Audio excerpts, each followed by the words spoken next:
एक चोर बादशाह। बादशाह का नियम था कि रात को भेष बदलकर गजनी की गलियों में घूमा करता था। एक रात उसे कुछ आदमी छिप छिप कर चलते दिखाई दिए, वह भी उनकी तरफ बढ़ा। चोरों ने उसे देखा तो वे ठहर गए और उससे पूछने लगे, भाई तुम कौन हो और रात के समय किस लिए घूम रहे हो? बादशाह ने कहा, मैं भी तुम्हारा भाई हूँ और आजीविका की तलाश में निकला हूँ। चोर बड़े प्रसन्न हुए और कहने लगे, तूने बड़ा अच्छा किया जो हमारे साथ मिला।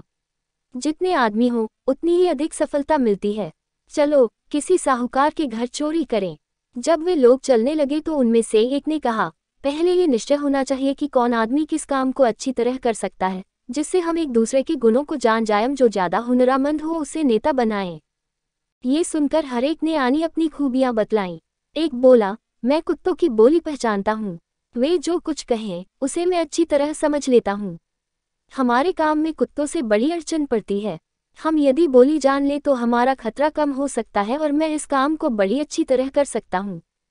दूसरा कहने लगा, मेरी आंखों में ऐसी शक्ति है कि जिसे अंधेरे में देख लूं उसे फिर कभी नहीं भूल सकता, और दिन के देखे को अंधेरी रात में पहचान सकता हूँ। बहुत से लोग हमें पहचानकर पकड़वा दिया है। मैं ऐसे लोगों को तुरंत भांप लेता हूँ और अपने साथियों को सावधान कर देता हूँ। इस तरह हमारी रक्षा हो जाती है। तीसरी बोला, मुझमें ऐसी शक्ति है कि मजबूत दीवार में सेंध लगा सकता हूँ और यह काम मैं ऐसी फुर्ती और सफाई से करता हूँ कि सोने वालों की आंखें नहीं खुल सकती और घंटों का काम मिनटों में हो जाता है। चौथा बोला, मेरी सूंघने की शक्ति ऐसी विचित्र है कि जमीन में गड़े हुए धन को वहां की मिट्टी सूंघकर ही बता सकता हूँ।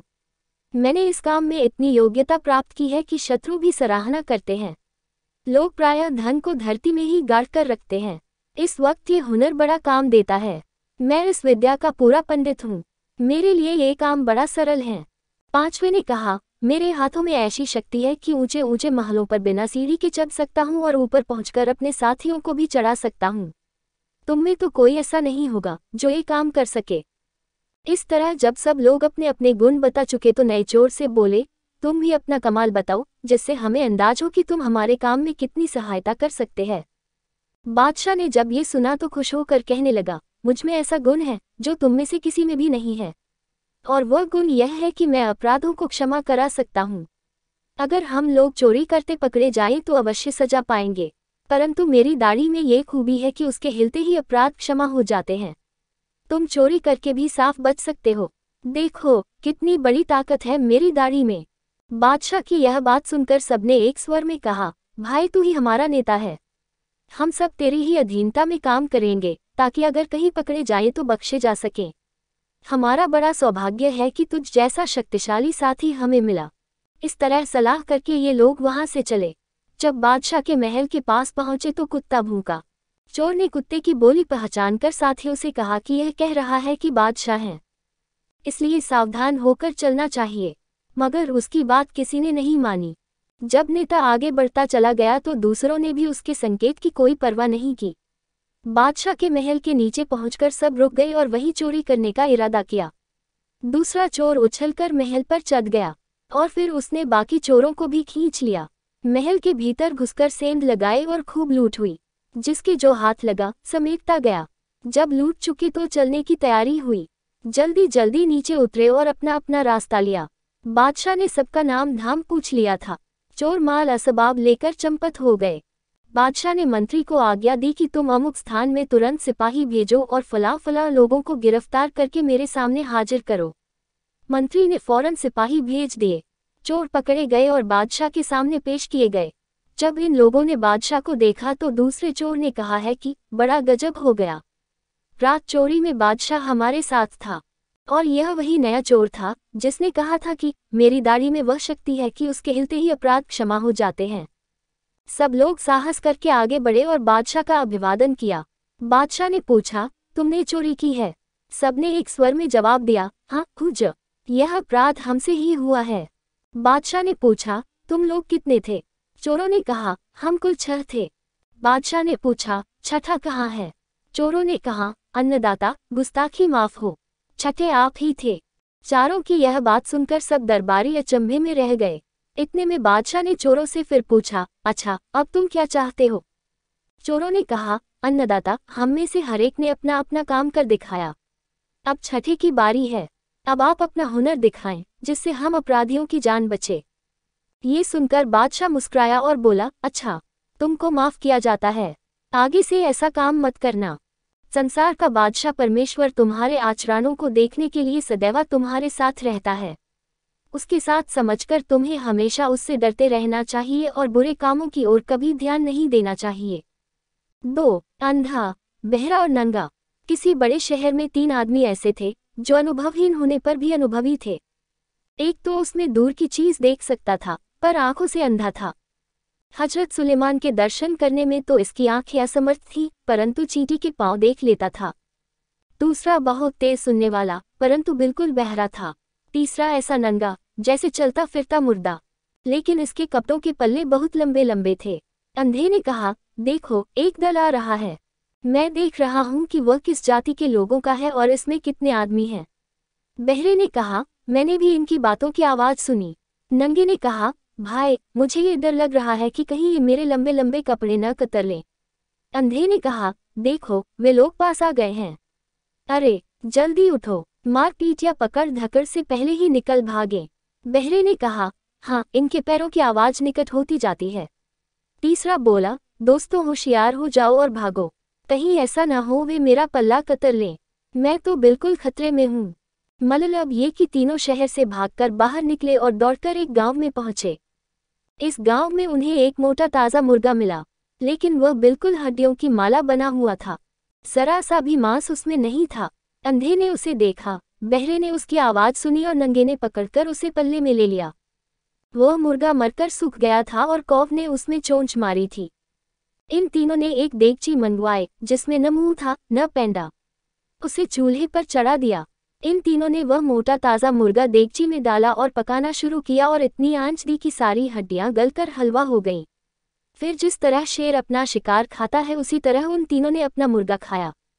तीनों ने हाथी की तरह तृप्त होकर खाया और फिर तीनों उस मुर्गे को खाकर बड़े डील डोल वाले हाथी की तरह मोटे हो गए। इनका मोटापा इतना बड़ा कि संसार में न समाते थे, परंतु इस मोटेपन के बावजूद दरवाजे की सुराख में से निकल जाते थे। इसी तरह संसार के मनुष्यों को तृष्णा को रोग हो गया है कि वे दुनिया की प्रत्येक वस्तु को, भले ही वह कितनी ही गंदी हो, पर प्रत्यक्ष रूप में सुंदर हो, अपने पेट में उतारने की इच्छा रखते हैं। लेकिन दूसरी तरफ ये हाल है कि बिन मृत्यु के मार्ग पर चले इन्हें चारा नहीं, और वह अजीब रास्ता है जो इन्हें दिखाई नहीं देती। प्राणियों के दल इसी सुराख से निकल जाते हैं और वह सुराख नजर नहीं आता।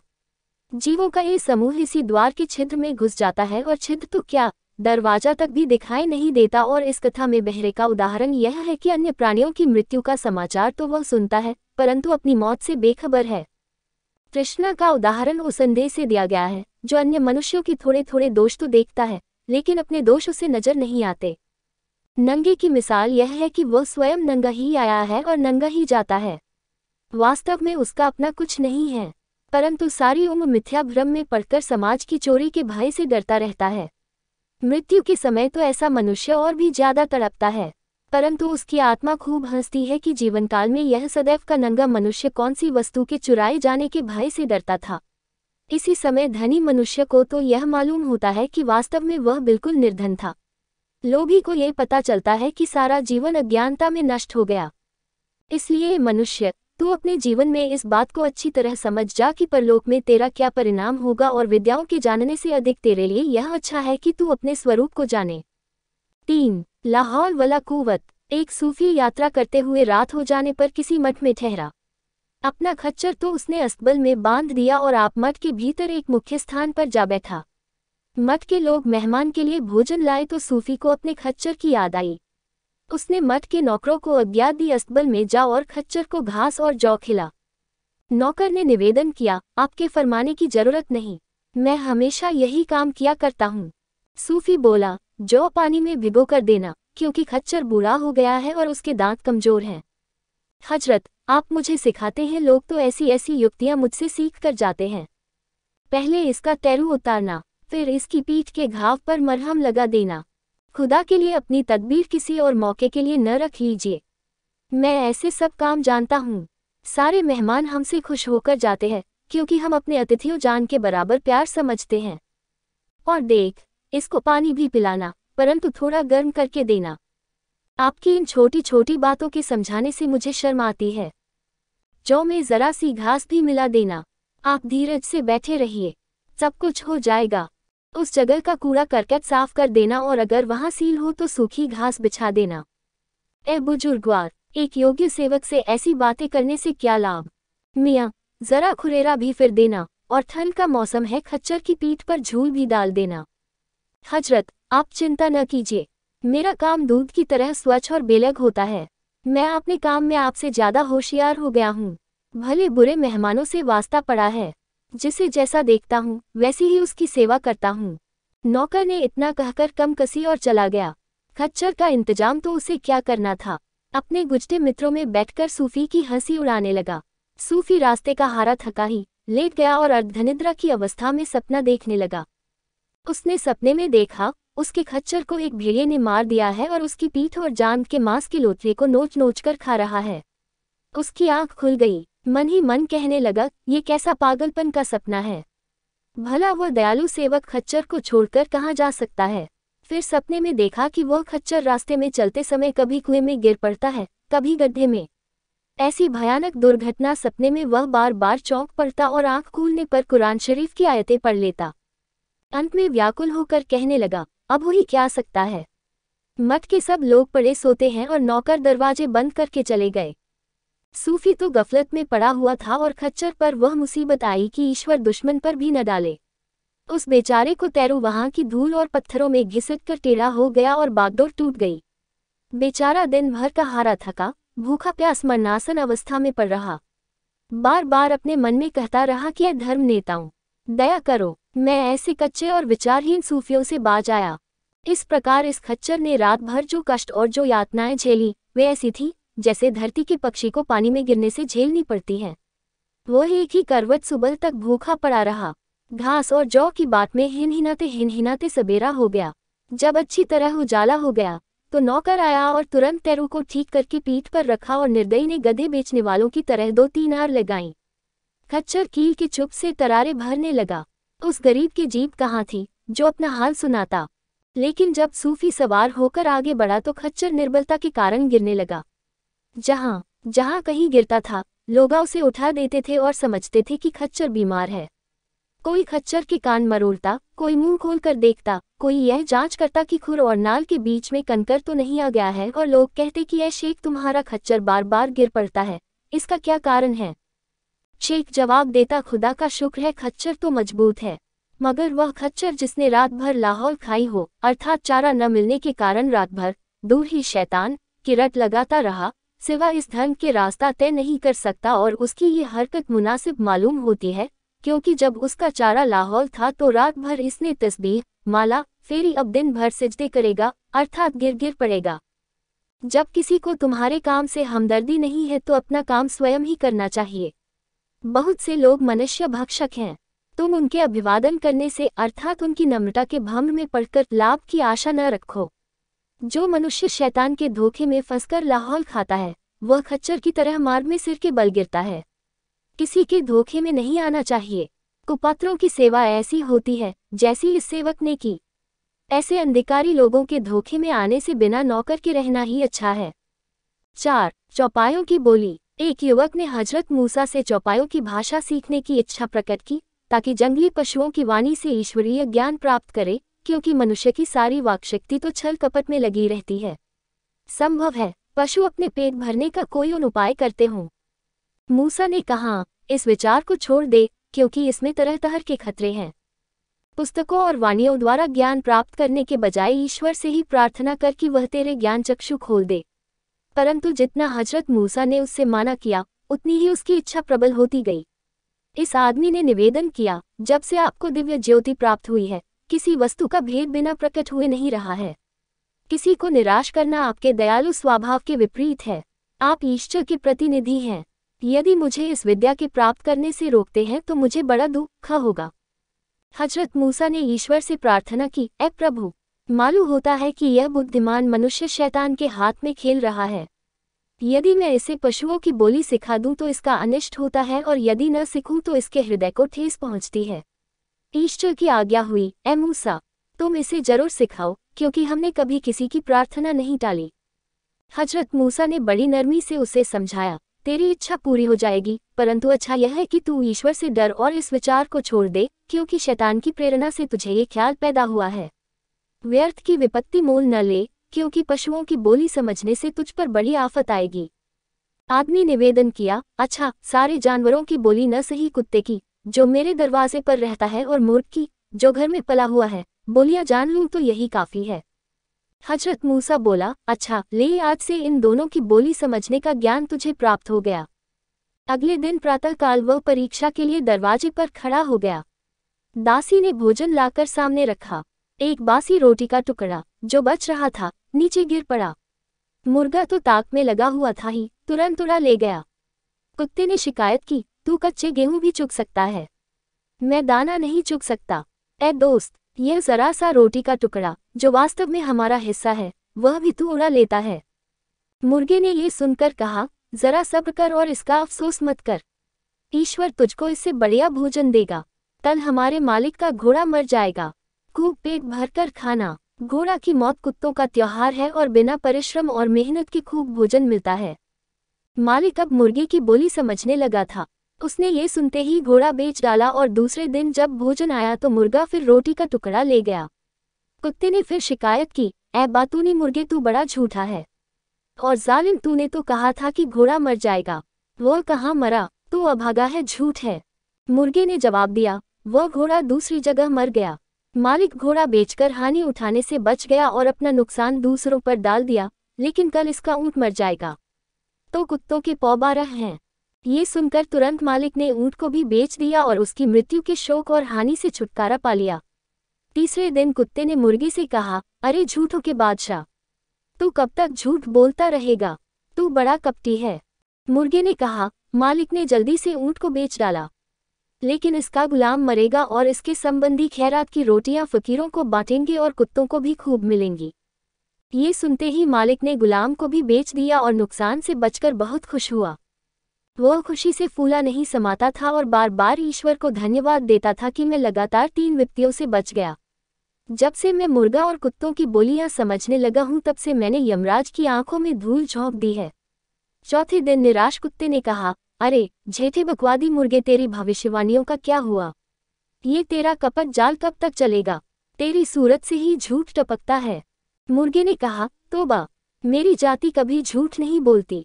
भला ये कैसे संभव हो सकता है? असली बात यह है कि वह गुलाम खरीदार के पास जाकर मर गया और खरीदार को नुकसान हुआ।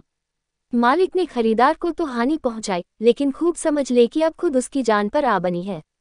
कल मालिक ही खुद मर जाएगा, तब इसके उत्तराधिकारी गाय की कुर्बानी करेगी। मांस और रोटियां फकीरों और कुत्तों को बांटी जाएगी। फिर खूब मौज से माल उड़ाना।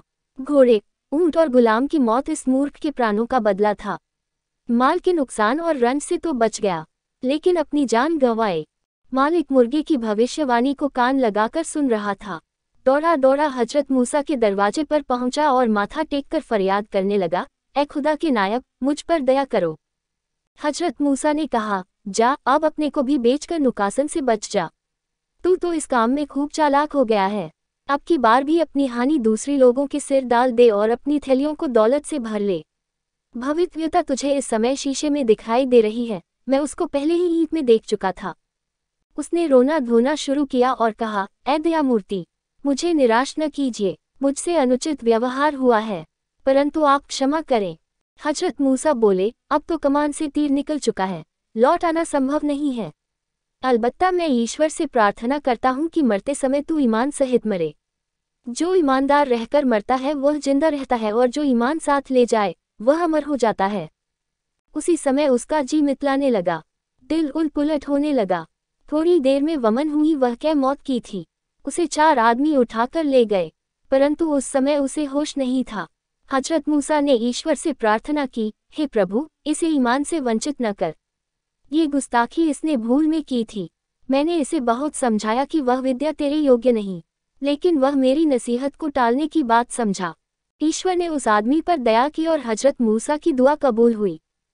5. साधु की कथा। एक साधु पहाड़ों पर रहा करता था। न उसकी स्त्री थी और न बच्चे। वह एकांतवास में ही मगन रहा करता था। इस पहाड़ की घाटियों में सेब, अमरूद, अनार इत्यादि फलदार वृक्ष बहुत थे। साधु का भोजन यही मेवे थे, इनके छोड़ और कुछ नहीं खाता था। एक बार इस साधु ने प्रतिज्ञा की कि ऐ मेरे पालनकर्ता, मैं इन वृक्षों से स्वयं मेवे नहीं तोड़ूंगा और न किसी दूसरे से तोड़ने के लिए कहूंगा।